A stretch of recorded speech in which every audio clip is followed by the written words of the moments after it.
Hola, buenas tardes. ¿Me escuchan, chicos? Sí.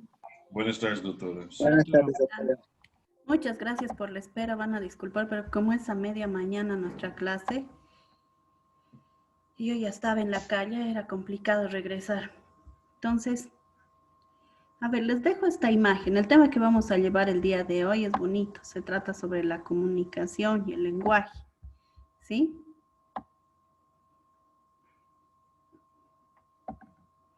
Entonces, acá, ¿qué vemos?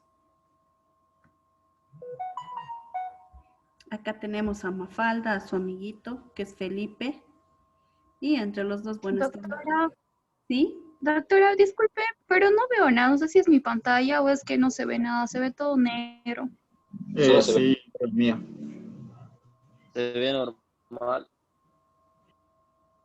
¿El resto puede ver? Yo veo la comunicación. Está escrito la comunicación. Exacto. No se ve nada, se ve negro. No, doctora, se ve negro. Está escrito la comunicación. Se ve Está bien. escrito la comunicación. A mí se ve. también. Sí, doctora. Se ve bien, doctora. Y ahora estoy bajando el documento ahí. ¿Ahí se ve? Yo creo que me voy a salir, voy a entrar de nuevo. No, mire, doctora. Está complicado el internet, no sé si es por el horario, pero está más lento que otros días, ¿no?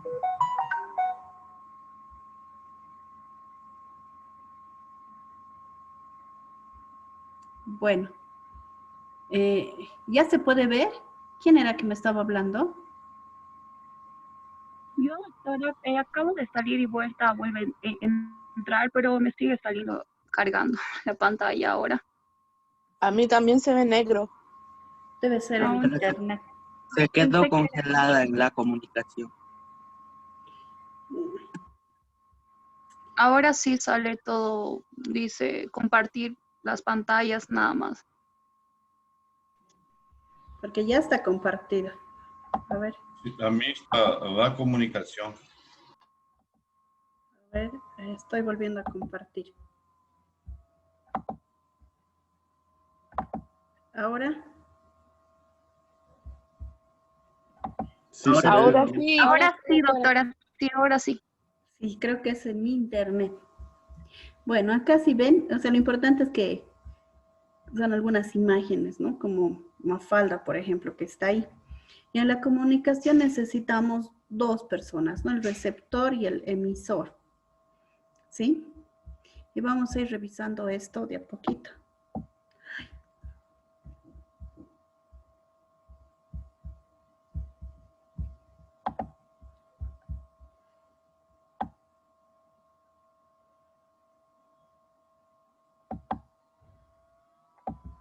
Uy.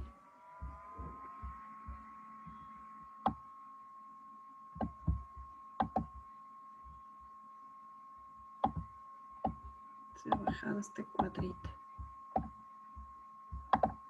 Bueno, entonces, ¿qué podemos decir? Que la comunicación es un intercambio de conocimientos y vivencias entre las personas a través de distintos lenguajes.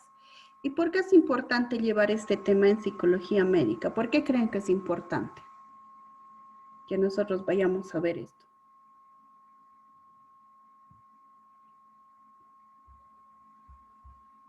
A ver, ¿cómo se comunican los brasileros con las pacientitas que hablan quechua? Señas. Con señas. Sí, o los mismos bolivianos, ¿no? Los que no hablamos quechua, ¿qué vamos a hacer Entonces. si nuestra población es quechua parlante? O se van a Santa Cruz y la población habla guaraní. Es complicado, ¿no? Porque tenemos que pasar, al hacer una historia clínica necesitamos hablar con la persona, necesitamos saber qué es lo que le está pasando, de dónde viene, su familia, antecedentes patológicos. ¿Y cómo nos vamos a comunicar? Si no tenemos una idea clara de la enfermedad, ¿qué es lo que hacemos?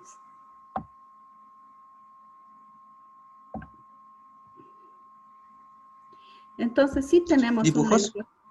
un lenguaje verbal y un lenguaje no verbal. ¿Ya? Están saliendo bien mis dibujitos. No sé por qué está así esto. Entonces, para que haya comunicación necesitamos distintos elementos, ¿ya? Y es importante esto. Necesitamos un emisor y necesitamos un receptor. En este caso, el emisor puede ser el médico que le quiere pasar la receta médica, por ejemplo, y el receptor el paciente. O al revés, el receptor el médico que va a escribir la historia clínica y el emisor el paciente. Y necesitamos la codificación o decodificación, el código común. ¿Cuál es el código común? El idioma, el nivel cultural, ¿sí? Y cuál es tiene que haber un canal o un vehículo. Si no tenemos esto, no va a poder haber comunicación. Y es muy importante que nosotros veamos la forma de que tengamos algo. Entonces, ¿qué harían los brasileros? ¿Cómo se comunicarían si tienen un paciente quechua-parlante, por ejemplo, en tercer, cuarto año? Porque para el internado se pueden ir a Brasil. Pero cuando tengan que ver pacientes para hacer en semiología, alguna historia clínica, ¿cómo se van a comunicar? Uno es que Con gestos. aprenda idiomas, ¿no? Com expressões, doutora. Com expressões Pero a veces no es suficiente. não verbais. El quechua parlante es muy cerrado incluso para nosotros. ¿Qué es lo que se exige ahora acá en Bolivia? Es que es un estado plurinacional, ¿no? Tenemos que sí o sí saber el quechua. En la región donde estamos tenemos que saber el idioma, ¿sí? Los que van a querer postularse, los médicos que salgan, si no saben los chicos bolivianos quechua, no van a poder conseguir trabajo después. Y todo servidor público tiene que dominar o por lo menos conocer el idioma básico. En La Paz es el aymara y en Santa Cruz es el guaraní. Allá en Brasil no sé cómo será, pero para los estudiantes desde ahora les doy el consejo de que aprendan quechua, no es decir, no sé, sino aprenderé, ¿no? No es un quichú, ¿dónde te duele? ¿Sí? ¿De dónde vienes? Las preguntas básicas, por lo menos tengo que saber, ¿ya? También nos vamos a codificar por, qué sé yo, el nivel cultural, o por los gestos, donde vayan a hacer su campo. Van a haber algunas formas más de comunicarse, pero las preguntas básicas de una historia clínica, que es la que vamos a llevar a la otra semana, por lo menos esas preguntas y las posibles respuestas tenemos que saber. ¿Cuándo es en la mañana? ¿Cómo le voy a explicar la receta? En la mañana, en la tarde, en la noche, cada cuánto le va a dar la medicina a su bebé, la mamá, por ejemplo. ¿Cómo nos vamos a comunicar? Y eso es en una consulta normal, una consulta clínica médica que viene por diarrea, digamos, el niño, y tenemos que darle su cotrimoxazol y explicarle a la mamá cada cuánto le vamos a dar, cuándo es de día, cuándo es de noche, ¿sí? Otra forma también para este código canal o vehículo, ¿qué podríamos hacer aparte? ¿Qué se les ocurre?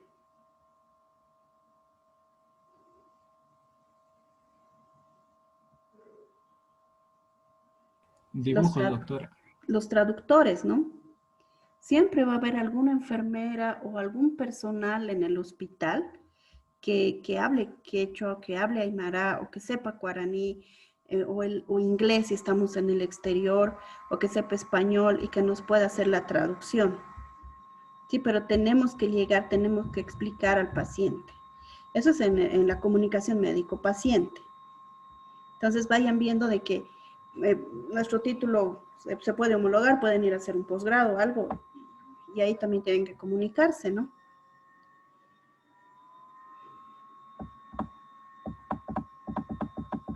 Entonces, tenemos aquí el contexto, ¿sí?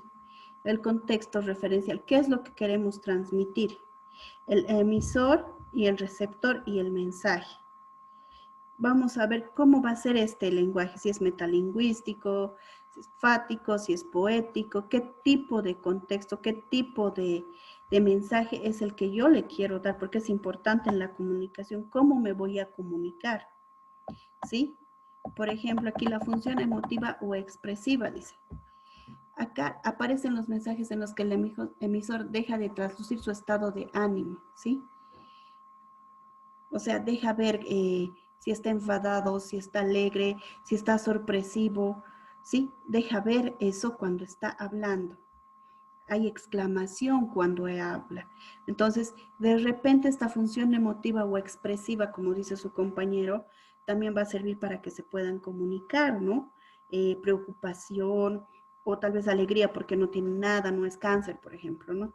Entonces, vamos a ver cómo vamos a comunicar. La función emotiva también nos puede ayudar a expresar algo, ¿sí? Entonces, y eso es con el paciente, pero normalmente, ¿cómo nos comunicamos? Aquí tenemos extonación exclamativa, por ejemplo, los verbos, pronombres en primera persona. Esto es más familiar, ¿no? Más entre colegas o familia o compañeros de curso, ¿sí? Entonces acá vemos, ¿no? Los diminutivos, apreciativos. Hay diferencia, ¿no? Cuando nos comunicamos con nuestra mamá, por ejemplo, podemos hablar como hablamos siempre en casa, ¿no? Eso dijo, de verdad, qué maravilla. Entonces, ciertos complementos oracionales, ¿sí? Por fortuna, sinceramente, hay un lenguaje connotativo, ¿sí? Hay este tipo de expresión. Ustedes mismos se van a dar cuenta, con la pareja uno habla de distinta manera que con los padres o que con los hermanos. Cuando nos encontramos con nuestros hermanos, tenemos otra forma de comunicarnos, hasta palabras claves, ¿o no tienen ustedes? O por ejemplo, entre paseños se encuentran y ya está su dejo, ¿no ve? O se encuentran entre conchapambinos y todo es grave para ellos. O se van a Santa Cruz y es distinto, es diferente lo que ellos hablan, todos son parientes allá, ¿no? Entonces, dependiendo con quién uno hable o cómo hable, también va a haber esta función emotiva o expresiva. ¿Sí? Los que están en el exterior, aquí los brasileros se encuentran entre ellos y empiezan a charlar y uno no les entiende nada, porque ellos se están relacionando de otra manera. Hay algo más que los une en esa comunicación. Entonces, en tipos de textos también podemos ver, ¿no? Las autobiografías, diarios, poemas, cartas.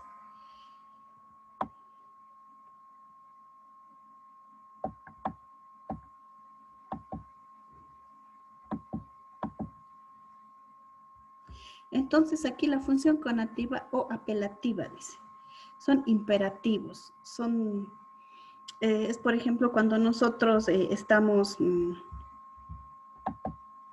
tan rápido ha pasado, estamos queriendo hacer hincapié en algo, ¿sí? Fórmulas convencionales para establecer o mantener e interrumpir el contacto.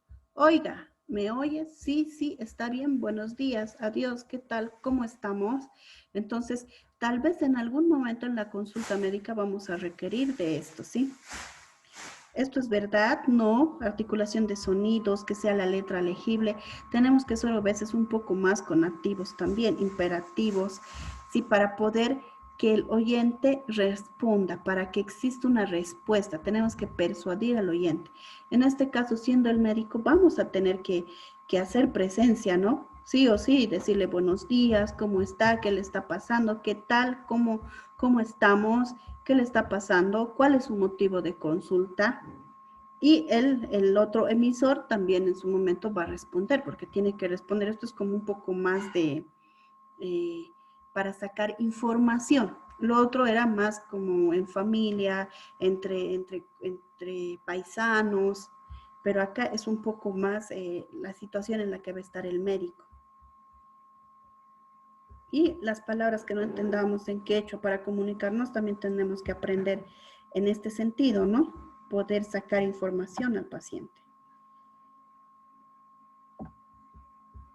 Acá también dice, ¿no? La utilización de medios, de diferentes medios gráficos que van a facilitar la selección, tipos de lectura. ¿Se han fijado alguna vez uno va al médico, por ejemplo, a la dermatóloga, o la dermatóloga da charlas en la tele y trae su dibujito de la piel para que ahí nos pueda explicar y podamos entender de qué está hablando, dónde está el colágeno, dónde está el proteoglucano y todas esas cosas, ¿no? Dónde están las estrías, o para que se le pueda entender un poco más, ¿sí? Entonces, se necesitan medios gráficos. Igual el ginecólogo, uno va a la consulta ginecológica y tiene ahí su maqueta de ginecología y puede explicar a la paciente con mayor facilidad en este tipo de lenguaje para que pueda entender. ¿Ya? Si es que hablamos de textos, también acá, ¿no? Los lenguajes políticos, publicitarios, propaganda, sermones. Entonces va en ese sentido. En relación al paciente, ahí es donde se puede ver este tipo de comunicación.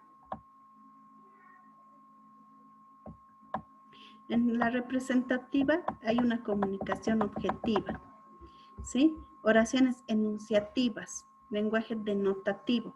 ¿Qué quiere decir? Mensajes objetivos, neutros e impersonales. No tiene que haber la presencia de sentimientos ni opiniones del emisor. Es, por ejemplo, cuando damos nosotros una charla, ¿sí? Textos científicos, documentos, cuando hacemos o redactamos un trabajo científico, ¿no? En la metodología de la investigación dice, ¿no? En tercera persona los verbos, conocer, clarificar, responder, analizar, y todo eso donde no tiene que haber los sentimientos ni opiniones del emisor, ¿sí? Una historia clínica también lo vamos a leer en ese sentido, ¿sí? Tiene que estar en ese sentido. Información de periódicos, radio, TV, todo esto va en ese sentido, ¿sí? Representativo.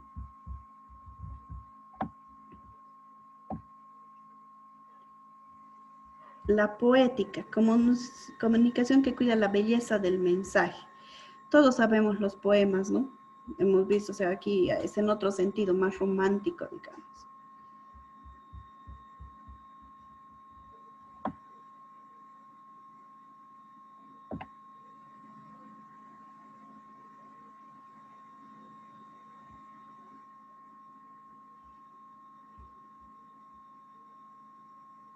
Entonces, aquí en la comunicación fática o de contacto, dice. Esta es la que tenemos que, tiene que haber una relación entre el paciente y el médico, ¿sí? Tratar de mantener este tipo de comunicación.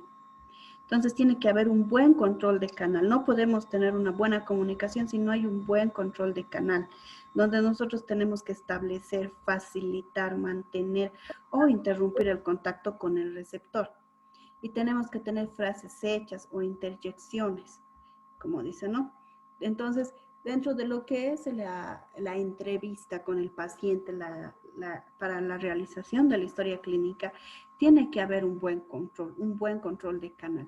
Si no conocemos el lenguaje apropiado, tiene que haber un intermediario.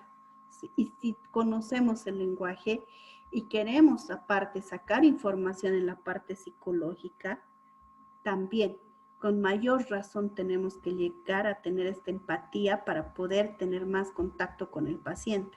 Una mejor comunicación, porque si no, mi paciente no me va a contar nada.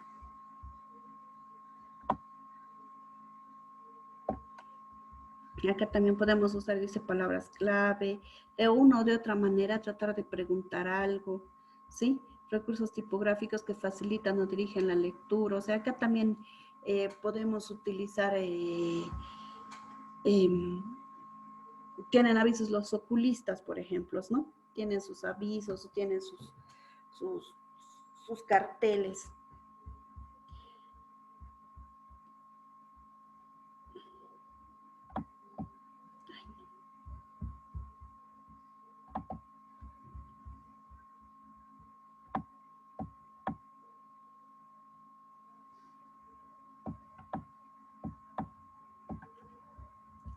Entonces, dentro de las expresiones lingüísticas tenemos el código, ¿no? Donde tenemos oraciones y expresiones que desencadenan o introducen explicaciones. ¿Qué es lo que quiere decir? Y eso es lo que nos pasa normalmente, no nos entiende el paciente. Dicen, el doctor me habla tan rápido y de paso ni me habla en mi idioma. ¿Ha entendido? Sí. Pero en realidad el paciente no ha entendido nada y tenemos que darle ese espacio para que el paciente nos pregunte. No entiendo, doctor, ¿qué quiere decir? He entendido esto, es decir, o esto significa, ¿sí? Entonces tenemos que tratar de darles espacio al paciente para que ellos nos puedan preguntar, para que exista esa retribución. Si tenemos que preguntarle, ¿ha entendido? A ver, señora, ¿cómo va a tomar? O la señora nos preguntará, ¿cómo voy a tomar? ¿Qué quiere decir? O ¿cómo me voy a acordar? Y tenemos que tener esa paciencia, ¿no? Para explicarle cómo va a tomar la receta. De nada sirve que la paciente haya tenido la oportunidad de ir al médico, haya pagado la consulta, le hayamos revisado, hayamos hecho todo, si no le podemos explicar bien la receta o qué es lo que tiene o la importancia de su enfermedad. A ver, ¿cómo van a trabajar si no la adherencia al tratamiento de tuberculosis? Si no tenemos esto, si no les explicamos que sí o sí tiene que ir el paciente todos los días al centro de salud. Y si no puede, tiene que avisar, porque el médico va a ir a buscarlo. Porque si no tratamos y no curamos su tuberculosis, lastimosamente se muere, ¿no? Entonces tenemos que explicarle, tenemos que llegar al paciente. Lo mismo en cualquier otra patología, en la parte psiquiátrica, psicológica. Independientemente de eso, tenemos que hablar y tener esa comunicación con el paciente.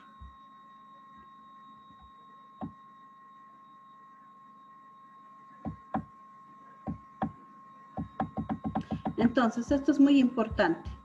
De que estas funciones no van a aparecer, o sea, de un solo tipo, no va a aparecer todo mezclado.